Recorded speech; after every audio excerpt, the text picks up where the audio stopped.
And Alex is with the person who knows them personally.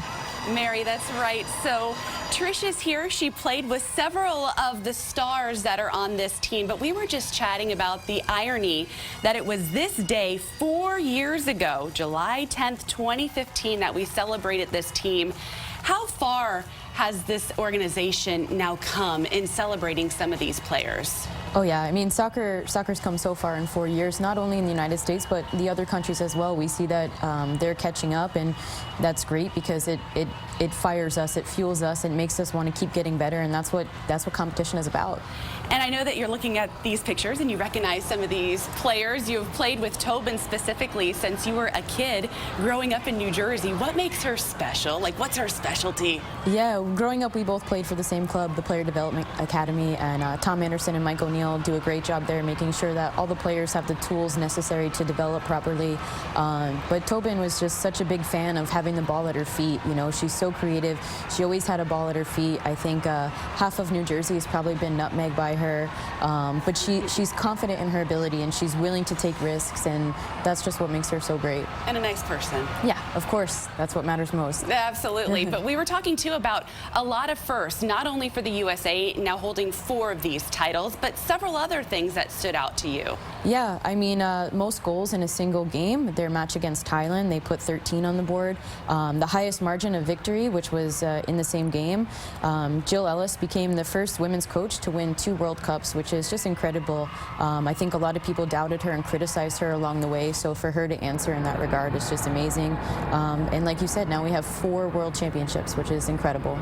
And as you look at the change of the landscape in soccer, what for you is most telling about where it's going? Oh gosh, I mean, the sky's the limit, and for me it's just most exciting, you know, being involved in youth sports and youth soccer and just seeing that these girls on this women's national team they know that they have a platform and they're using it to inspire the generation to come next, and everything they're doing is for the girls that are going to come behind them. And I mean, this is a competitive field, and I'm looking at that trophy. It's like 10 pounds and they're passing it all around. Can you imagine what it's like to get your hands on something like that? Oh, I've seen photos online. Every one of them has had it a different day. They've been passing it around, but I mean, they deserve to soak up all the glory for all the hard work that they've put in. What do you think will be next for this team? Do you think that we'll see a lot of these same players repeat? Yeah, for sure. I think, you know, next they'll return to the National Women's Soccer League where they all play, and I think it would be great for this run to continue and for people to support the NWSL. You know, we have some local teams and they're depending on us to support them, and now I know they have a victory tour. I think they're going to start in August, so just continue to support them, and this is something that just can't happen every Olympic or World Cup cycle. Let's keep the momentum going. What would you say is the most rewarding of the culmination of the several years that they put into making it to the World Cup?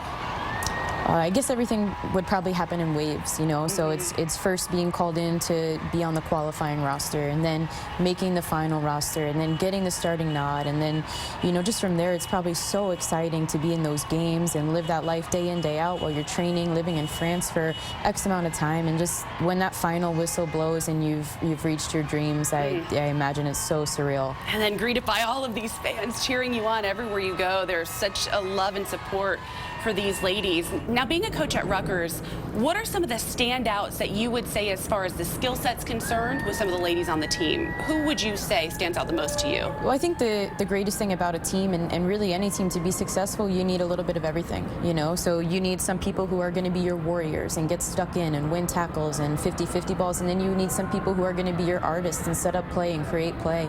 And they've really done a great job finding a balance between all of that. Am I looking here? Is that Crystal? Can you make it out? Is she screaming in the mic? Yep, looks like Crystal down there. Followed by Governor Cuomo as well. For you, some of the faces that you recognize and that you've played with, who else can you say here? Do you see anyone else on this float specifically? Well, there's Tobin to the right, clapping her hands with the sunglasses on.